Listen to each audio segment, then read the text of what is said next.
Porque o desse é cheirosinho. É 2,99.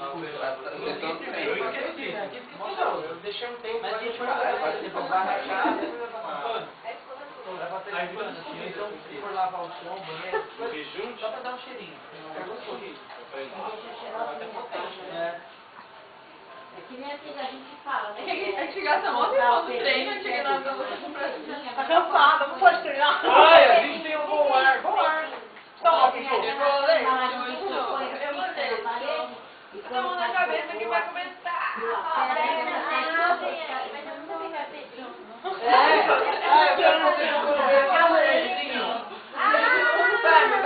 Ó, lá a gente comprou Tem um blend muito bom. É de aerosol, Ó, já pensou? mas é muito gostoso. É aroma do campo. Quando começar esse tipo fight, ele começou.